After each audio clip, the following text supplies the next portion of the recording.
Los 4 movimientos estratégicos de Daniel Noboa.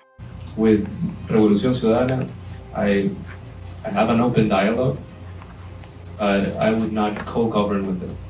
1. Confrontar a Luisa González por estas declaraciones. Daniel Noboa quiso correr por la Revolución Ciudadana, quiso ser el candidato de la Revolución Ciudadana a presidente de la República, pero claro, nosotros no podíamos acogerlo. ¿Por qué? Porque primero su empresa debe los impuestos al Estado, ha sacado grandes capitales, no coincide su pago de impuesto a la renta con su salida de capitales del país, empresas en paraísos fiscales y demás. Entonces obviamente no podía ser candidato de la Revolución Ciudadana. El presidente electo efectuó una petición urgente a Fiscalía del Guayas con el propósito de que ejecute una pericia informática vinculada a las declaraciones de la representante del movimiento Revolución Ciudadana, en concreto sobre afirmaciones relacionadas a inconsistencias en los pagos de sus impuestos, precarización laboral y atentar contra los derechos de trabajadores. Noboa señaló a Fiscalía que la ex candidata lo ha imputado de actos ilícitos, además de acusarlo por presuntos delitos tipificados en el COI, solicitando se certifique la evidencia digital disponible para que se recopile como expediente y así adjuntarlo como prueba en una denuncia que realizará en la función judicial. Por ahora, ni el presidente electo ni Luisa González han otorgado mayores detalles al respecto. No obstante, este suceso solo fue el inicio de toda una estrategia de gobernanza que Daniel Noboa está por implementar, empezando con 2. Otorgar continuidad a una de las principales representantes del aparato judicial, Diana Salazar. Esto lo corroboró durante el diálogo interamericano organizado en Washington, Estados Unidos, donde confirmó, y cito, que no permitirá que ninguna organización política intente hacerle un juicio político a la fiscal general. En su opinión, Salazar trabaja duro contra las organizaciones criminales, aunque la realidad evidencia que la inseguridad en Ecuador, generada por esos mismos grupos, escala a niveles históricos. Estas declaraciones ocurren en un momento en el que las bancadas de la Asamblea Nacional empiezan a entablar los primeros diálogos en busca de acuerdos legislativos que posibiliten gobernabilidad. En medio de este contexto, la RC propuso enjuiciar políticamente a la fiscal Diana Salazar como un requerimiento para llegar a dichos acuerdos. Por ello, la postura y las acciones de Noboa tienen como propósito tomar distancia de esa tienda política, sin considerar las implicaciones a corto plazo. Por ahora, el político confía que uno de sus principales ofrecimientos, la consulta popular, conseguirá el suficiente apoyo del legislativo. Nadie se opondrá, confirmó. Es más, sostuvo que el referéndum se realizará en el 4º mes de su gobierno, o sea, en abril de 2024. En contrapartida, Rafael Correa, líder de la RC, también se muestra confiado respecto del accionar desarrollado por su bancada para llevar a juicio político a la fiscal Salazar. Pero eso no es todo. La gobernabilidad también implica levantar un gabinete sólido. Vamos al tercer movimiento, la designación del 6º y 7º ministro de Noboa, empezando por Saria Moya Angulo, quien fue parte de la delegación que acompañó al presidente electo Daniel Noboa en las reuniones con el Fondo Monetario Internacional y el Banco Mundial el pasado 4 de noviembre en Estados Unidos. Este lunes fue confirmada la designación de Moya como ministra de Economía y Finanzas. Moya, economista por la Pontificia Universidad Católica del Ecuador y máster en Economía por la Universidad Carlos III de Madrid, labora en el Ministerio de Gobierno desde julio de 2017, es decir, desde los tiempos de Lenín Moreno. De hecho, la mayor parte de su trayectoria profesional la hizo durante el periodo correísta. Su cargo, previo a esta designación, fue el de coordinadora de planificación y gestión estratégica del actual gobierno, desde 2021. Su última aparición pública fue como representante del gobierno de Guillermo Lasso en la fallida mesa de diálogo entre el Ejecutivo y el Legislativo, poco después del paro nacional de 2022. Mientras que este martes Forbes presentó a Andrea Robo como la primera mujer en asumir el Ministerio de Energía. De 33 años y licenciada en Relaciones Internacionales por la Universidad de los Hemisferios, además de una maestría en Organizaciones Internacionales por la Universidad de Barcelona, será la encargada de hacerle frente a la crisis eléctrica que vive el país. Ella también fue funcionaria en el gobierno de Rafael Correa durante su paso por el Ministerio de Electricidad y Energía Renovable en 2012, en cargos como analista de seguimiento y control y responsable de gestión internacional. Resulta curiosa la selección de ministros que al momento lleva el presidente electo, pues a la fecha 4 de los 7 confirmados para su gabinete trabajaron para el gobierno de Rafael Correa. ¿Qué hay detrás de estos nombramientos? Lo explicaremos en una próxima entrega.